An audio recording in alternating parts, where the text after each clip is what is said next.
Hello అండి, అందరికీ నమస్కారం. నా మార్నింగ్ అయితే పూజతో అయితే స్టార్ట్ అవుతుందండి.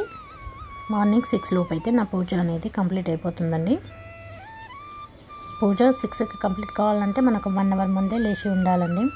అంటే ఇంట్లో మొత్తం క్లీనింగ్ ఉంటుంది కాబట్టి 5 o'clock అట్లా లేచిన తర్వాత ఇల్లు ఊడవడం, తుడవడం, మళ్ళీ కాంపౌండ్లో కడగడం అంతా, ముగ్గులు వేసి రావడం అంతా అయ్యేసరికి కంపల్సరీ 5:30, 5:45 అవుతుంది.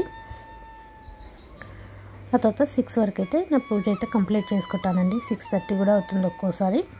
కొద్దిగా తొందర లేచానంటే తొందర అవుతుంది, కొద్దిగా లేచానంటే లేట్గా అవుతుంది పూజ. ఒక్కోసారి 7 కూడా అవుతుంది. మ్యాక్సిమం అయితే 6 లోపే చేసుకోవడానికి ట్రై చేస్తాను.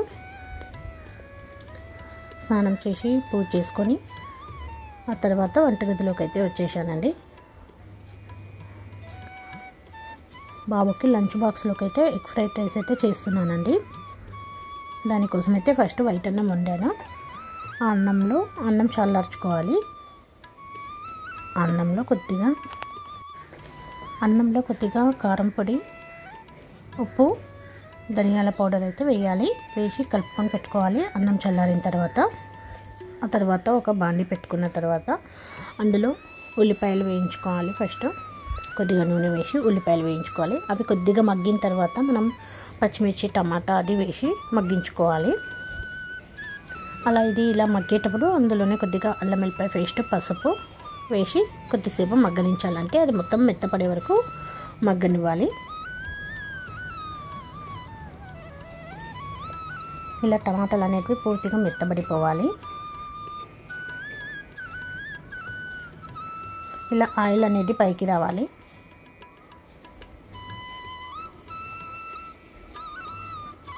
ఇది కొద్దిగా మగ్గిన తర్వాత దీనిలో మళ్ళీ కొద్దిగా ఆయిల్ వేసుకొని ఒక 2-3 ఎగ్స్ అయితే వేసుకుంటున్నాను నేను. ఇలా ఎగ్స్ మొత్తం వేసుకున్న తర్వాత వాటిని కదపకుండా అలాగే ఉంచేసేయాలి.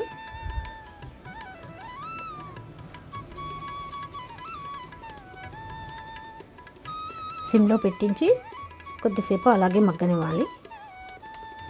ఇలా కొద్దిసేపు అయిన తర్వాత దానిలో కొద్దిగా మిరియాల పొడి, ఉప్పు అయితే వేయాలి. ఉప్పు అనేది కొద్దిగా చూసుకొని వేసుకోవాలి. ఎందుకంటే మనం ఇంత ముందులో అన్నంలో వేసాము, టమాటా ఇప్పుడు ఇక్కడ ఫ్రై ఉంది కదండి పక్కన, టమాటా ఉల్లిపాయ అందులో వేసాము. ఇప్పుడు దీనిలో వేయాలి. ఇప్పుడు ఎగ్ కూడా కొద్దిగా ఉప్పు అనేది మసాలా అనేది పట్టు ఉండాలి కాబట్టి దానిలో కొద్దిగా మిరియాల పొడి, ఉప్పు అయితే వేసాము కాబట్టి ఉప్పు కొద్దిగానే వేసుకోవాలి. ఎందుకంటే 3 అనేటివి మొత్తం కలిసేసరికి లాస్ట్ ఎక్కువైతే కష్టం కదా, కొంచెం చూసి వేసుకోవాలి. ఆ మసాలా కొద్దిగా కలవడానికైతే ఒకసారి అయితే కదిపేశాను ఎగ్ ఫ్రైడ్ రైస్ని అయితే. అది మొత్తం గట్టిపడ్డ తర్వాత ఇప్పుడు ఇట్లా ముక్కలు అయ్యే లోపల మనం ఒకసారి కదిపేసుకోవాలి మధ్యలో. ఇలా కలుపుకున్న తర్వాత ఒక్క 5 minutes సిమ్లో పెట్టి మగ్గనివ్వాలి. ఆ తర్వాత రెండింటిని మొత్తం కలిపి మిక్స్ చేసుకోవాలి. ఇప్పుడు మొత్తం అన్నింటిని కలపాలి. ఆ పచ్చివాసన పోయే వరకు అయితే కలపొద్దండి. ఇప్పుడు కొద్దిసేపు అలా మగ్గించుకున్న తర్వాత ఇప్పుడు మనం డైరెక్ట్ దీనిలో అన్నం వేసేయాలి. ఇప్పుడు మనం ఇంత ముందులో కారం పొడి అవి కలిపి పెట్టేసాం కదండి, ఉప్పు, ధనియాల పొడి, అది ఆ అన్నం అనేది దీనిలో వేసేయాలి. ఇలా వేసిన తర్వాత గరం మసాలా, చాట్ పౌడర్, అలాగే ఆమ్చూర్ పౌడర్ అయితే వేస్తున్నాను. అంటే మనం నిమ్మకాయ కూడా పిండుకోవచ్చండి. నిమ్మకాయ లేకపోతే ఆమ్చూర్ పౌడర్ అయితే వేయాలి. లాస్ట్లో అయితే కొత్తిమీర వేసి మనం దించేసుకోవాలి. ఇలా మొత్తం కలిసేలాగా కలిపేసుకోవాలి.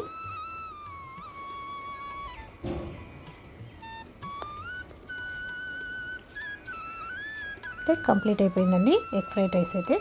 పిల్లలకైతే బాక్స్ పెట్టి ఇచ్చేస్తున్నాను. చాలా త్వరగా అయిపోతుంది. రోజు అన్నం, పప్పు ఏదో ఒక కూరగాయని బదులు ఒక్కోసారి ఇలా ఓన్లీ ఎగ్ ఫ్రైడ్ రైస్ ఒక్కటి పెట్టేస్తే కూడా బాగుంటుంది, రైస్కి సంబంధించినవి అయితే. ఆ తర్వాత పిల్లలకు బాక్స్ పెట్టించి పంపించేసిన తర్వాత మాకైతే మధ్యాహ్నం లంచ్లోకి అయితే దోసకాయ చట్నీ అయితే చేస్తున్నాను. అంటే దీని ఆనకాయ అంటారు, అలాగే దోసకాయ అని కూడా అంటారు, చిన్న బుడంకాయ అని అంటారు. ఒక్కో సైడు ఒక్కో పేరు ఉంటుందండి దీనికి. ఇలా వీటికైతే మొత్తం పీల్ తీసేసిన తర్వాత ఇలా కట్ చేసుకుంటున్నాను. దీనిలో ఉన్న విత్తనాలు అయితే తీసేసి చిన్నగా కట్ చేసుకుంటాను.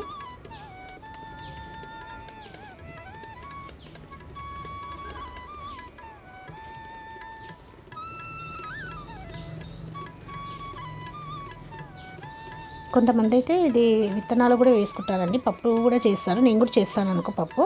నాకెందుకో అవి విత్తనాలు ఉన్నవైతే వేసుకోవడం ఇష్టం ఉండదు. పప్పు చేసుకున్న, చట్నీ చేసుకున్న అందులో అవి వస్తుంటాయి విత్తనాలు, కాబట్టి నాకు తినాలనిపించదు. కాబట్టి నేను పూర్తిగా అయితే మొత్తం తీసేస్తాను. నేను ప్రస్తుతానికైతే చట్నీ చేస్తున్నానండి, దోసకాయ చట్నీ. చాలా బాగుంటుంది, సేమ్ టమాటా చట్నీ లాగానే, ఏమంటే దీనిలో టమాటాలు వేయము, ఈ ఆనకాయ అయితే ఉంటుంది. బాగుంటుందండి చట్నీ అయితే.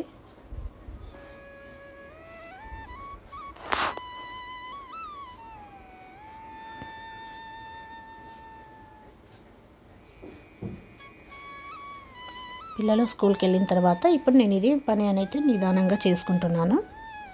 లేదు అంటే మార్నింగ్ అయితే హడావిడి ఉంటుంది. వాళ్ళకు బాక్స్ పెట్టాలి, వెంబడే టిఫిన్ చేయాలి, ఇది చేయాలి అని చాలా హడావిడి ఉంటుంది. ఇప్పుడు వాళ్ళకి బాక్స్ పెట్టించేసాం కాబట్టి వాళ్ళకి బాక్స్ అయితే వెళ్ళిపోయింది. ఇప్పుడు ఇదైతే మా ఆయనకు నాకైతే మధ్యాహ్నంకి లంచ్లోకి అయితే చేస్తున్నాను.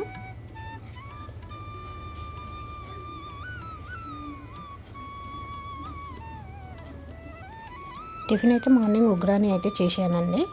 అది చేసిన తర్వాత తిన్న తర్వాత లంచ్లోకి బాబుకి ఎగ్ ఫ్రైడ్ రైస్ చేశాను. అంటే బాబు అడిగాడండి, నాకు ఈరోజు ఏం వంట పప్పు అవన్నీ ఏమొద్దు, నాకు ఎగ్ ఫ్రైడ్ రైస్ కావాలి అని అడిగితేనే ఇంకా తన కోసం అని అయితే చేశాను. పప్పు ఉండాలండి కంపల్సరీ అయితే మా ఇంట్లో. పప్పు లేదు, ఇట్లా చట్నీలు ఏదైనా కూరగాయ ఉంది అన్న రోజైతే ఇంకా పిల్లలు తినరు, కాబట్టి ఇంకా వాళ్ళు అలాంటివి అడుగుతారు.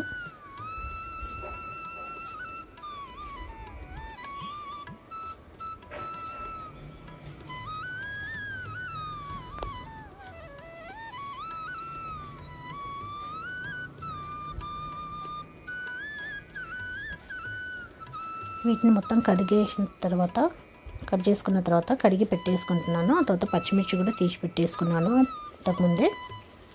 ఆ తర్వాత ఒక బాండి తీసుకొని దానిలో ఫస్ట్ అయితే పచ్చిమిర్చి అయితే కొద్దిసేపు వేయించుకోవాలి.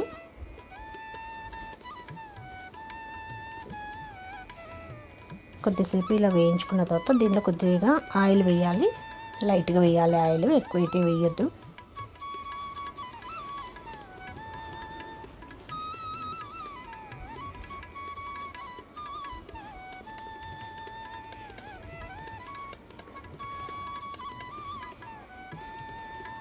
ఆ తర్వాత ఆనకాయ ముక్కలు అయితే వేయాలి. దీనిలో కొంతమంది టమాటా కూడా వేస్తారండి, నేనైతే వేయను. టమాటా వేస్తే నాకు సేమ్ టమాటా చట్నీ లానే అనిపిస్తుంది. ఓన్లీ ఇది ఆనకాయ చట్నీ అయితే ఓన్లీ ఆనకాయలు, పచ్చిమిర్చి, కొద్దిగా చింతపండు, ఉప్పు, జీలకర్ర వేస్తాను. బాగుంటుంది, టేస్ట్ అయితే చాలా బాగుంటుంది.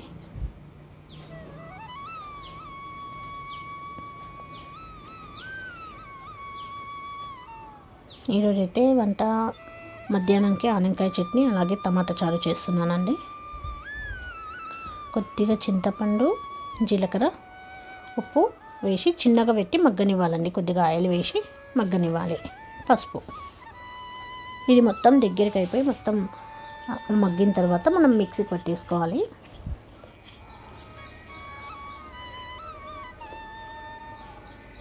సిమ్లో పెట్టి మగ్గించుకోవాలండి, పెద్దగా పెట్టొద్దు. సిమ్లో పెట్టి ఓన్లీ ఆయిల్లోనే మగ్గాలి కాబట్టి చాలా చిన్నగా పెట్టేసేయాలి స్టవ్ అయితే. ఇలా మొత్తం మగ్గిన తర్వాత దించేసుకోవాలి. చల్లగా కావాలి కదండి, చల్లగైన తర్వాతనే మిక్సీకి వేయాలి. మనం వేడి వేసినామంటే మనకు వేడిలా కొద్దిగా ఇది కాదు. ఇప్పుడైతే మిక్సీ పెట్టేస్తున్నాను. దీనిలో కొద్దిగా నువ్వుల పొడి వేస్తానండి నేను. నువ్వుల పొడి అయితే ఆల్రెడీ నేను మిక్సీ పెట్టేసుకుంటాను, ఫ్రిడ్జ్లో పెట్టేసుకుంటాను. కాబట్టి ఇట్లా చట్నీలకి దేనికైనా అవసరం వచ్చినప్పుడు అయితే తీసేసుకుంటున్నాను. అంటే ఆల్రెడీ నువ్వుల పొడి కొబ్బరి పొడి అయితే రెండు అయితే చేసి పెట్టేస్తుంటాను నేను.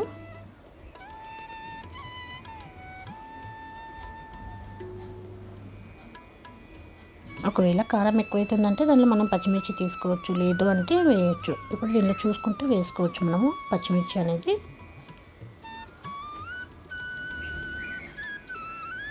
ఒకవేళ కారం ఎక్కువ ఉన్నాయన్నప్పుడు మనం ఇట్లా వేసేటప్పుడు మనకు అప్పుడు కొద్దిగా కారం సరిపోయేటంతగా కొన్ని తీసి పెట్టేసుకోవాలి పచ్చిమిర్చి. మళ్ళీ ఒకసారి ఇది రుబ్బిన తర్వాత మనం టేస్ట్ చూసుకోవాలి.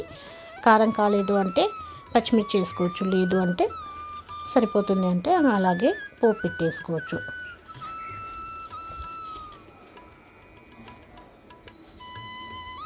కొంతమంది అయితే అవి ఆనకాయ ముక్కలు అయితే ముక్కలు పెట్టేసుకుంటారు చట్నీ రుబ్బిన.